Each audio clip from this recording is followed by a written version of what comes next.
মহারাজ প্রমাণ করিয়ে দিয়েছে ভারতবর্ষের মানুষকে কি ভগবান আজও বেঁচে আছে। তার কি কথা, তার সেই কৃষ্ণের সমতুল্য বাণী এবং হাজার হাজার ভক্ত তাকে দেখার জন্য আজও ছুটে আসে।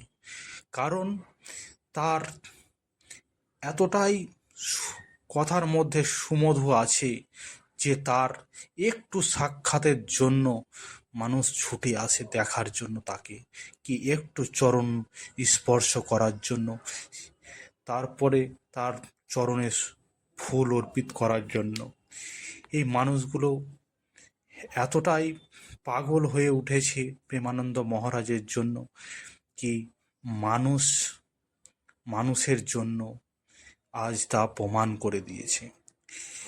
আজকে স্বয়ং ভগবানের স্বরূপ এসে দাঁড়িয়েছে প্রেমানন্দ মহারাজ এবং তার মুখ মিশ্রিত বাণী দিকে দিকে গোটা ভারতবর্ষে, গোটা পৃথিবীতে আজকে ছড়িয়ে দিয়েছে। আনন্দ মহারাজ প্রমাণ করিয়ে দিয়েছে ভারতবর্ষের মানুষকে কি ভগবান আজও বেঁচে আছে। তার কি কথা, তার সেই কৃষ্ণের সমতুল্য বাণী এবং হাজার হাজার ভক্ত তাকে দেখার জন্য আজও ছুটে আসে। কারণ